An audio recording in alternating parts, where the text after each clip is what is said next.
Okay, so share ko sa inyo to guys, no. So ngayong araw guys, meron tayo ditong phone device guys, no. So itong phone device na to guys ay Realme C11 guys, no. Yan. So yung issue nito guys ay meron siyang password guys, no. So na-try ko na rin ito guys hulaan or patsambahan guys ay hindi talaga siya guys matsambahan guys, no. So yung gagawin natin dito guys ay kapag hindi siya madala guys sa hard reset ay gagamit tayo dito guys ng unlock tool natin guys, no. Yan. So take note pala guys, no, kapag mag-format tayo or mag-factory reset guys ay mabubura guys yung mga files guys ng phone device niyo guys, no, kasama guys yung password niya guys at yung mga security nito guys ng phone device nito guys. Yan. So nakausap po naman nito guys yung may-ari, okay lang naman sa kanya. Ang malaga ay matanggal guys yung password guys ng phone device nito guys.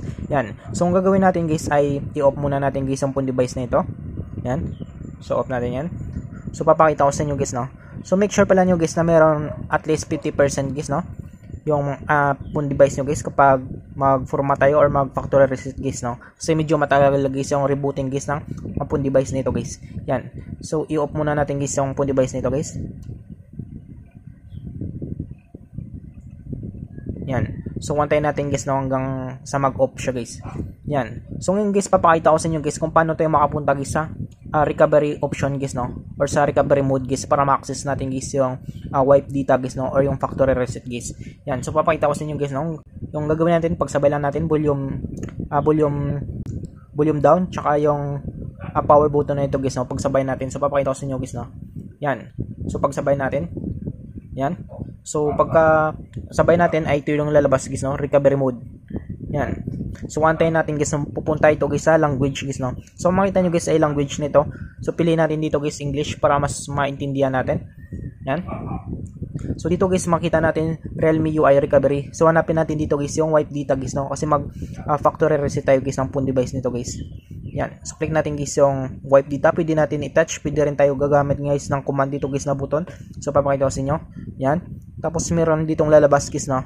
Please enter verification code. So lagay natin dito guys 5569. Yan. So lalabas na ito guys yung wipe data na ito guys, no. So may pagpipilian tayo dito, wipe data or format data. So dahil nga mag factory reset tayo or mag format tayo, pipiliin natin guys yung format data na ito guys, no.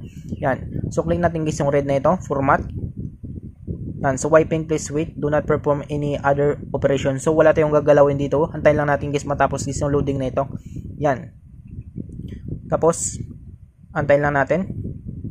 Yan. At least meron tayong ano guys, no, 50% guys na battery percentage guys. So ito guys 66%. So antayin na natin kapag mag-successful ito guys. So kapag hindi naman siya madala ay gagamit tayo dito guys ng unlock tool guys, no. So meron naman tayo guys na software guys na pang unlock tool nito guys kung sakali. Yan. So wipe successfully. Click natin guys yung okay. Yan. So antayin lang natin guys, no. So mag auto reboot ito guys. Yan. So rebooting ito guys, no. So medyo matagal-tagal lang guys yung pag-reboot nito guys ng phone device nito guys. Yan. So antayin lang natin guys hanggang magpunta tayo guys sa menu guys, no. So antayin lang natin.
So yun siya guys, no? So napunta na tayo dito guys sa select a language guys. So yung gagawin natin dito, mamili lang tayo dito guys ng language natin. So sa akin guys, pipiliin ko dito guys yung English United States guys, no? So click lang natin guys yung next.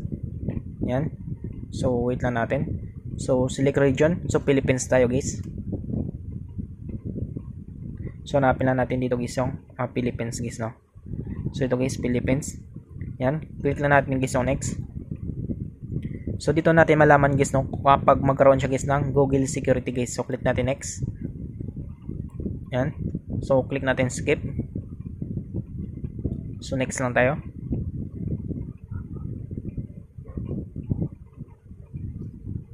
Yan. So accept lang tayo. So letter na lang. Letter. Next tayo. So letter tayo. Yan. So skip natin. So welcome Realme UI guys. So click natin get started guys, no. Kapag natanggal natin guys yung password niya guys, no, or kapag meron pa siyang password guys. Yan. Yan. So kung makita natin guys, no. Yan, so medyo grounded lang guys yung volume niya guys. Yan. So makita nyo guys, no, wala na siyang password guys. Yan. So natanggal natin guys yung password guys ng phone device nito guys, no. So ganoon lang kadali guys, no, kung paano natin guys matanggal guys yung password guys ng phone device natin guys. So I hope guys na matulong sa inyo itong video tutorial natin. Sa mga bago pa lang sa ating channel guys, no, huwag natin kalimutan guys i-click guys yung subscribe at yung notification bell button para ma-update ko kayo guys sa susunod natin guys na video tutorial. Thank you guys and God bless sa lahat.